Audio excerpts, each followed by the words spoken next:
Ambient nucleophile हो गया। अगला एग्जाम्पल में ही लिखना, एक एक मॉलिक्यूल मतलब स्पेशल वाला molecule. Alkynes also act as, a हल्ला नहीं, न्यूक्लियोफाइल, नहीं तो छोड़ देंगे फिर एग्जाम्पल ढूंढते रहना। एग्जामिनेशन में बैठ के हमको गलियाइए दोगे तो क्या है, गधा। अल्काइंस ऑल्सो एक्ट एज, देखो कितना जरूरी है समझना, C H triple bond C H, ये न्यूक्लियोफाइल है।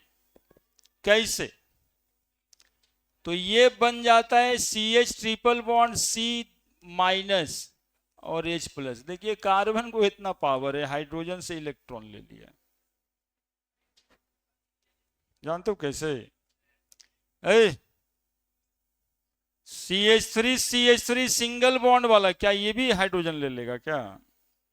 C H double bond C H two, ये हाइड्रोजन ले लेगा क्या? सी एच हाइड्रोजन से इलेक्ट्रॉन ले लिया। सुनना इसके पीछे साइंस है पूरा।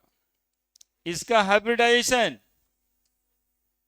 sp3, इसका हाइब्रिडाइजेशन, इसका हाइब्रिडाइजेशन, इसमें कितना प्रतिशत एस कैरेक्टर, इसमें कितना प्रतिशत एस कैरेक्टर, कहां से लिख रहे हैं, ये कैसे आ रहा है?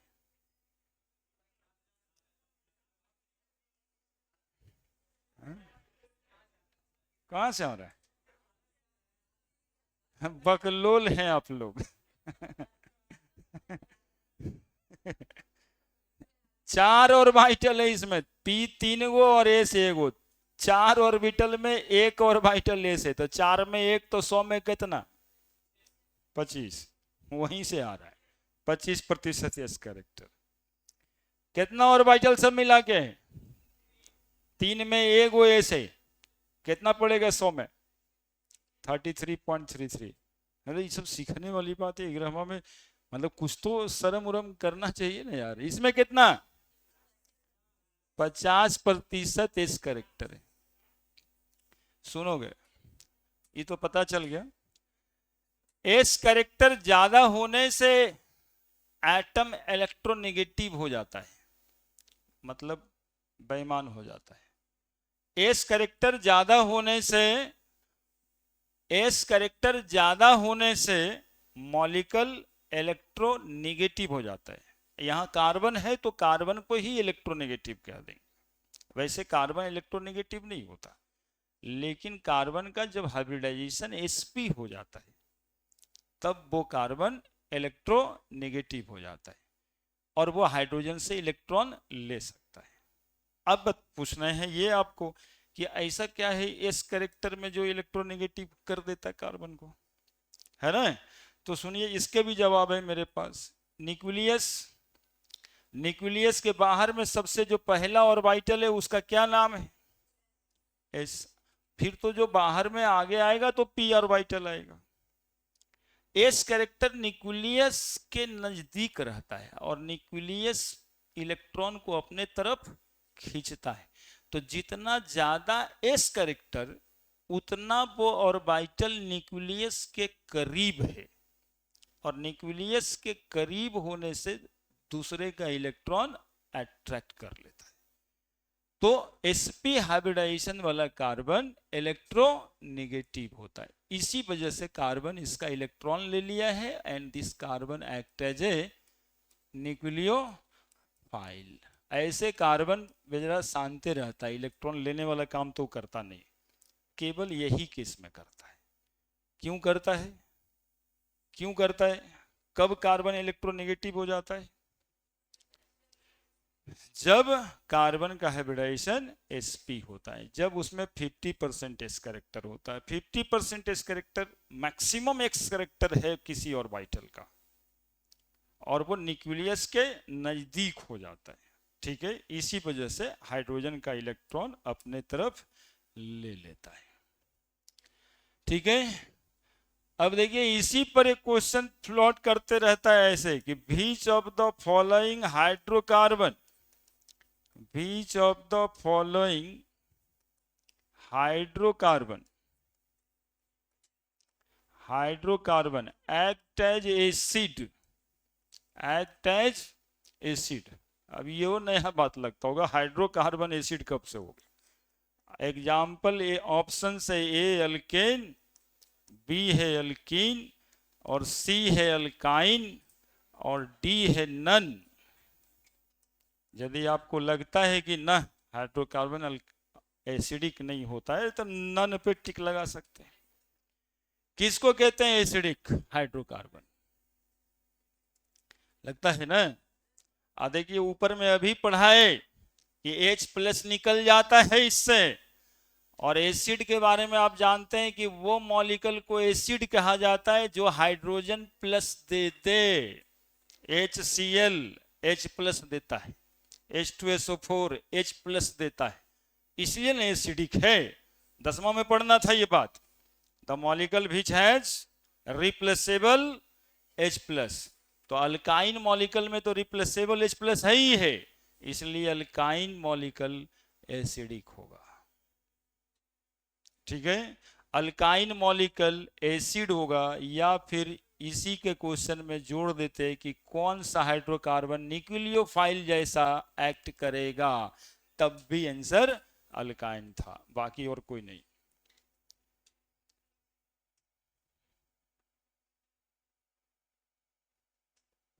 इतना जाने का तो विद्वान हो जाएगा यार, दिमाग में रखेगा हटेगा तब ना।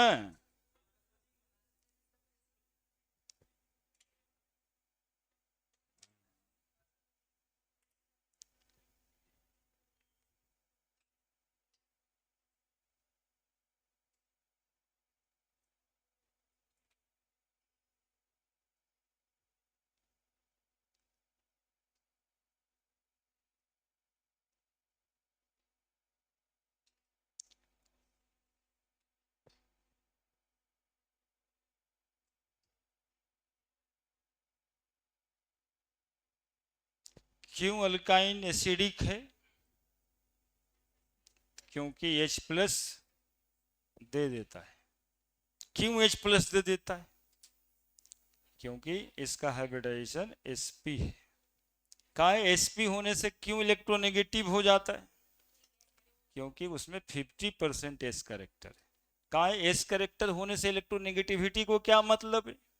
तो बोले कि वो न्यूक्लियस के नजदीक है। एस कैरेक्टर ज्यादा होने का मतलब है कि वो न्यूक्लियस के सबसे नजदीक में रहने वाला ऑर्बिटल, और न्यूक्लियस पे पॉजिटिव चार्ज है तो इलेक्ट्रॉन खींचने में मदद कर देता है। इतना बात था, ये रीजनिंग भी था। अब एक कंपाउंड होता है ऑर्गेनोमेटेलिक कंपाउंड, वो भी न्यूक्लियोफाइल होता है। तो सबसे पहले तो ऑर्गेनोमेटेलिक कंपाउंड होता क्या है, अगला पॉइंट है, लिख लिए?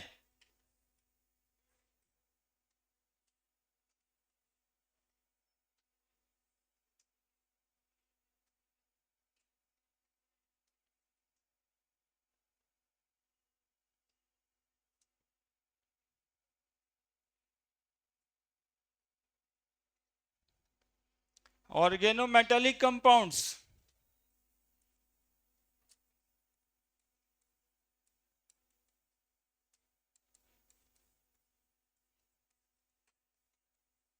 are also act as nucleophile.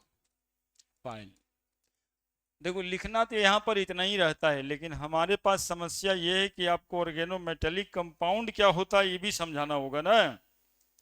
क्या होता है ऑर्गेनोमेटेलिक कंपाउंड? नाम सुना है कभी? तो ये सब अच्छा बात काहे सुनेगा, बाकी कितना खराब खराब बात सुन ले होगा।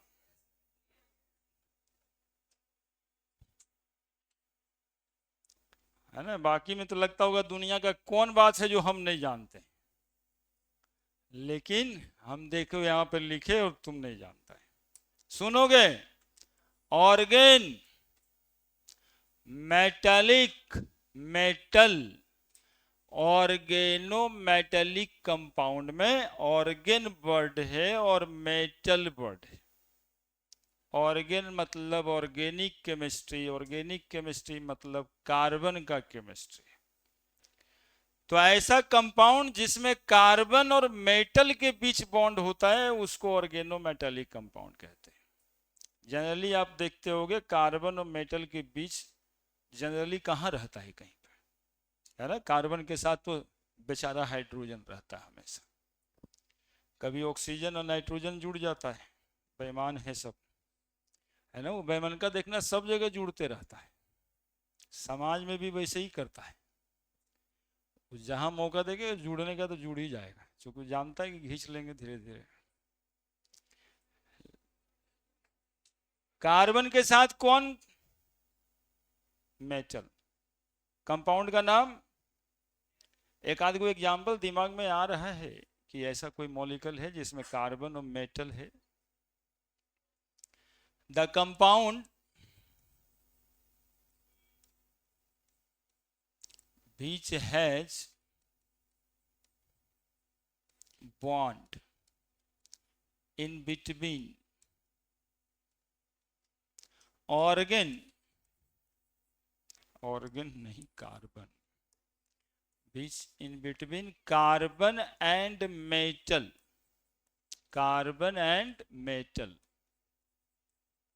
known as organometallic कंपाउंड, है ना। किसके किसके बीच, हाँ, यदि मॉलिक्यूल के अंदर कार्बन और मेटल के बीच बॉन्ड है तो उस कंपाउंड का नाम ही अलग है, दैट इज ऑर्गेनोमेटालिक कंपाउंड। तुम लोग को एग्जाम्पल नहीं याद रहता है, रहते हो पूरे के पूरे जोश में ना।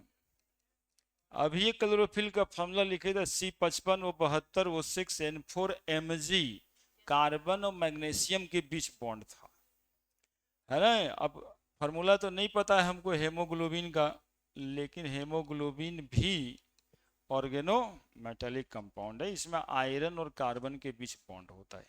किसके किसके बीच होता है बॉन्ड, आयरन और कार्बन, क्लोरोफिल में मैग्नीशियम और कार्बन के बीच। तो इस एग्जाम्पल से क्या करना है हमको, हमारे पास एक और अच्छा एग्जाम्पल है, ग्रिगनार्ड रीएजेंट का नाम सुना है, नहीं सुना होगा, ये अभी तो सुनेगा। CH3MgBr, ये छोटका मॉलिक्यूल देखो, CH3MgBr, जनरली RMgBr लिखा था, R मतलब अल्काइल ग्रुप, है ना। अल्काइल मैग्नीशियम ब्रोमाइड कहते हैं इसको, अल्काइल मैग्नीशियम ब्रोमाइड, है ना। देखो इसमें क्या बॉन्डिंग है, कार्बन के साथ 3 हाइड्रोजन का तो बॉन्ड है ही है, इधर Mg के साथ जुड़ा हुआ है, Mg की 2 वैलेंसी होती है, एक कार्बन से जुड़ जाता है और एक ब्रोमीन से जुड़ जाता है। This is the organometallic compound, carbon और मैग्नीशियम के बीच बॉन्ड है, कार्बन और मैग्नीशियम के बीच बॉन्ड है। अब जानते हो तुम लोग मैग्नीशियम मेटल है और मेटल कभी इलेक्ट्रॉन लेता नहीं किसी से, ये इलेक्ट्रॉन देता है, यदि इलेक्ट्रॉन देता है तो कार्बन इलेक्ट्रॉन लेगा और ये क्या बन जाएगा, CH3 पर 2 इलेक्ट्रॉन माइनस और Mg के साथ Br Mg पे प्लस, चूंकि Mg ने इलेक्ट्रॉन दिया है, इसलिए Grignard reagent act as nucleophile, है ना। ग्रिगनार्ड रिएजेंट ऑर्गेनोमेटालिक कंपाउंड तो है ही है, साथ में एक्ट एज न्यूक्लियोफाइल, है ना। तो लिखा रहे ना which of the following is nucleophile, और उसमें नाम रहे ग्रिगनार्ड रिएजेंट का या ऑर्गेनोमेटालिक कंपाउंड का, तो आपको टिक लगा देना है। अब व्हाट इज ऑर्गेनोमेटालिक कंपाउंड, ये बरहमा में पूछता भी है बोर्ड में, तो सीधा जानना है कि कार्बन और मेटल के बीच जहां कहीं बॉन्ड होगा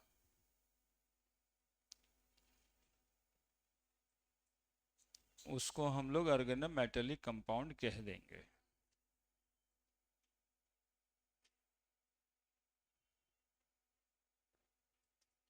और जहां जहां पे कार्बन और मेटल के बीच बॉन्ड होगा ना बाबू, वहां पे कार्बन पे नेगेटिव चार्ज आ जाएगा, क्योंकि मेटल तो कभी इलेक्ट्रॉन लेगा नहीं, इसलिए organometallic compound generally act as a nucleophile. आप जानते हो, चाहे कितना भी मॉलिक्यूल को नहीं भी जानो, यदि वो ऑर्गेनोमेटेलिक कंपाउंड है तो वो हमेशा न्यूक्लियोफाइल ही होगा।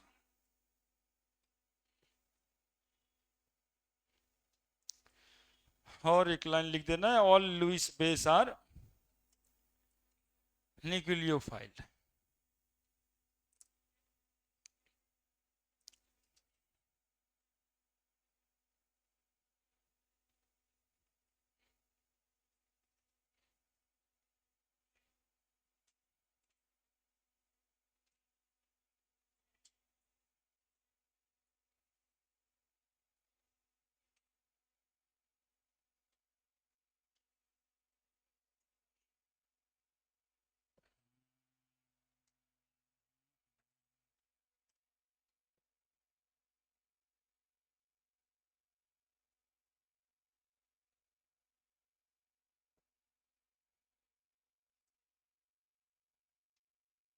हो गया?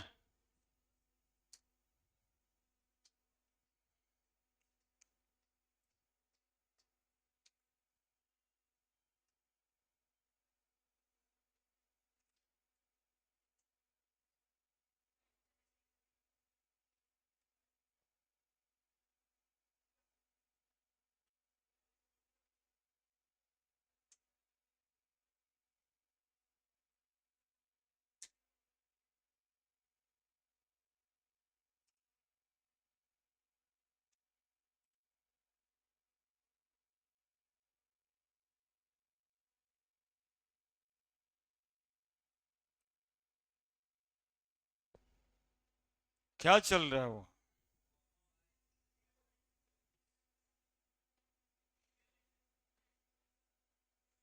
सीरियल?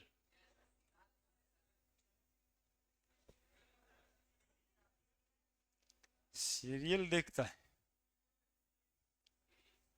अब देखो, आज एक लाइन लिख दो ना वहां पे, ऑल लुईस बेस, ये अपने से लिख दो, इसमें कोई बात नहीं। लिखो अगला पॉइंट, ऑल लुईस बेस, लिखिए ना, all Lewis base are nucleophile. All Lewis base are nucleophile, है ना। एक्चुअली में लुईस बेस का भी डिफिनेशन यही है, इलेक्ट्रॉन रिच केमिकल स्पीसीज को न्यूक्लियोफाइल भी कहते हैं, और इलेक्ट्रॉन रिच केमिकल स्पीसीज को लुईस बेस भी कहते हैं। यानी जितना एग्जाम्पल दिए ना न्यूक्लियोफाइल में, ये सब लुईस बेस का भी एग्जाम्पल था, है ना। कि जो the following are Lewis base, तो अल्काइन वाला टिक लग जाएगा, ऑर्गेनोमेटेलिक कंपाउंड टिक लग जाएगा, वो भी लुईस बेस है। तो जितना लुईस बेस होता है सब न्यूक्लियोफाइल होता है, या जितना न्यूक्लियोफाइल होता है सब लुईस बेस होता है। न्यूक्लियोफिलिसिटी टाइम में तो हो जाता है लगता है, न्यूक्लियोफिलिसिटी बना दो ना हेडिंग जी, दो चार लाइन तो है, दो चार लाइन है। Nucleophilicity, the reactivity of nucleophile is called nucleophilicity. लिख रहे हैं, रिएक्टिविटी ऑफ न्यूक्लियोफाइल, कितना ज्यादा रिएक्टिव है ये, उसी को कहते हैं न्यूक्लियोफिलिसिटी, है ना। मतलब कि इसको पॉजिटिव चार्ज पे अटैक करना था ना, तो जितना जल्दी अटैक कर लेगा उतना ज्यादा उसका न्यूक्लियोफिलिसिटी कहेंगे, ठीक है। Reactivity of nucleophile is called as nucleophilicity. The reactivity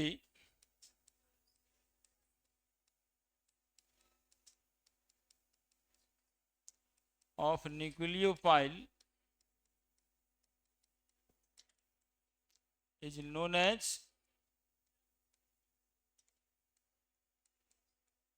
nucleophilicity। इसमें ये है ना, अब कौन ज्यादा रिएक्टिव है कौन कम रिएक्टिव है बताना पड़ता है। Negative charge containing nucleophile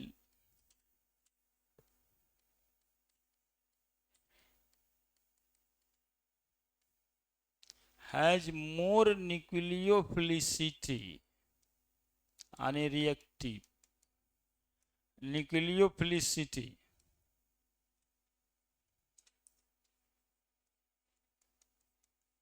than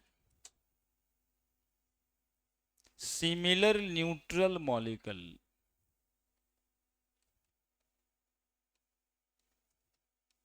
देखो क्या लिखे, OH माइनस न्यूक्लियोफाइल है और इसी का न्यूट्रल मॉलिक्यूल H2O भी न्यूक्लियोफाइल है। अब कोई कहेगा कौन स्ट्रॉन्गर न्यूक्लियोफाइल है, ठीक है, कौन रिएक्टिव न्यूक्लियोफाइल, ज्यादा रिएक्टिव कौन है इसमें, तो किसको टिक लगा देना है, OH माइनस, वो नेगेटिव चार्ज वाला है ना, इसमें तो लोन पेयर है, ठीक है, बेरोजगार वाला है।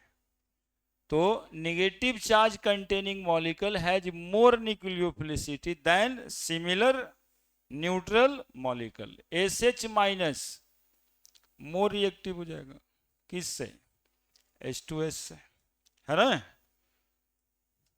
NH2 माइनस मोर रिएक्टिव हो जाएगा NH3 से, है ना, इसमें नेगेटिव चार्ज है, इसमें लोन पेयर है, ठीक है।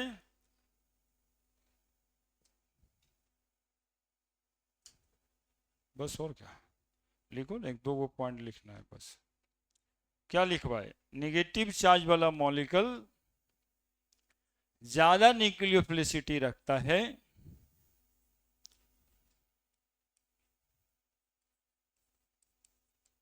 Neutral molecules.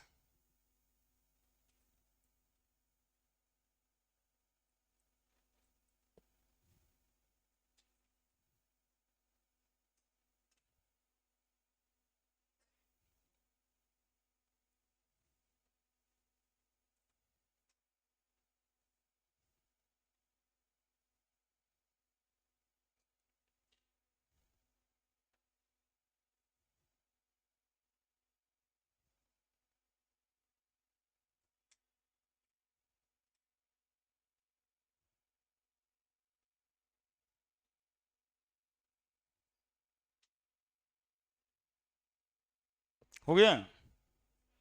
B point, as we move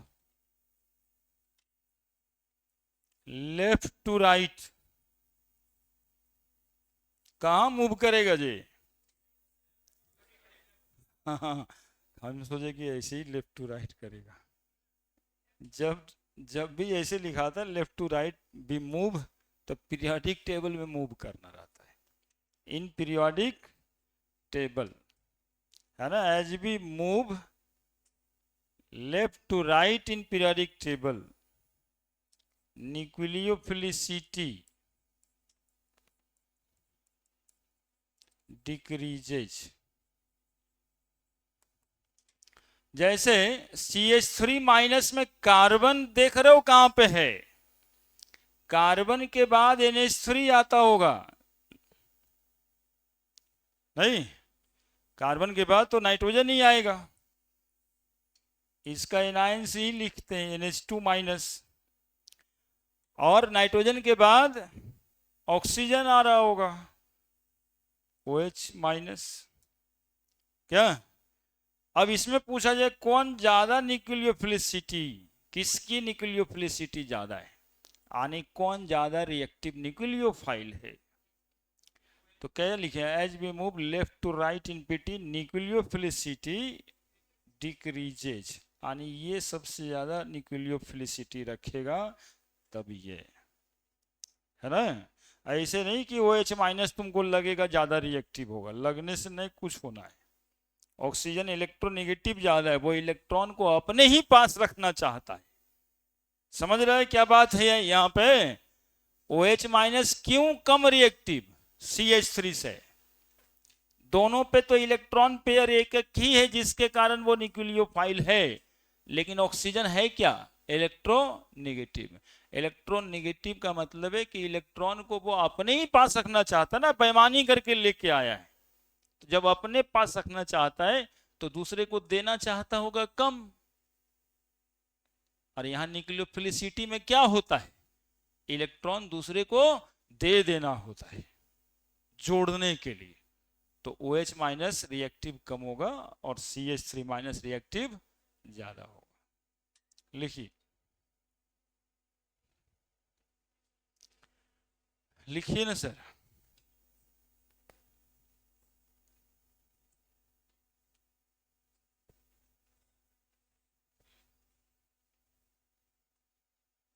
बस एक आध गो पॉइंट है और हो गया, हम भी हो ही गया। अब बता देना ज्यादा जरूरी था।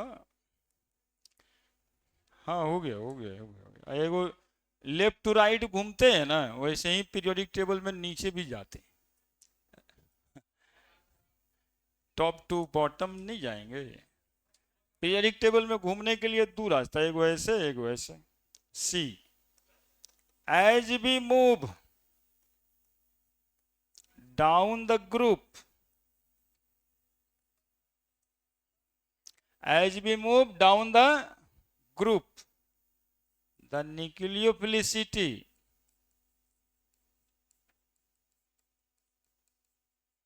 increases। अब देखो I minus has more nucleophilicity than Br minus than Cl minus than F minus। नीचे घूमे जी, पीरियोडिक टेबल में नीचे जाओगे तभी ना फ्लोरीन क्लोरीन ब्रोमीन आयोडीन मिलेगा। और न्यूक्लियोफिलिसिटी क्या हो रहा है इसकी, नीचे जाने से देखो ना क्या लिखे हैं, ओ क्या लिखे हैं, इंक्रीजेज। तो I minus Br minus Cl minus F minus, nucleophilicity decreases कि इंक्रीजेज, हाँ increases. I minus more nucleophile than Br minus than F minus. Reactivity नहीं है ना, एगो होता है फ्लोरीन ज्यादा रिएक्टिव है सर कि आयोडीन, तो हम कहेंगे फ्लोरीन F2 लिखाता है उसमें, Cl2 Br2 लिखाता है। न्यूक्लियोफिलिसिटी का मतलब है कि अपना इलेक्ट्रॉन पेयर दूसरे को देना है, तो अपना इलेक्ट्रॉन पेयर दूसरे को देने में जल्दी किसको है, तो I माइनस को। फ्लोरीन तो इलेक्ट्रोनेगेटिव खुद है, वो इलेक्ट्रॉन देना कहाँ चाहता है, बेईमान आदमी पैसा देना चाहेगा जी, वो किसी से ले लिया है 2-4 लाख रुपया तो तुमको दे देगा क्या, वो अपने पास न रखेगा, वो सोचेगा ना कि हम कितना बेईमानी मानी करके लाए हैं और ये मांग रहा है। तो फ्लोरीन का हालत वही है, वो इलेक्ट्रॉन देने में पीछे है। ठीक है, लिखिए जल्दी। ये सब तो ऐसे करता है, लीजिए और है तो आगे देखेंगे, बुझे भी नहीं करेगा तो क्या कर लिएगा। अगला दिन अगला टॉपिक देखेंगे, तो पूरा केमिस्ट्री में रहता है।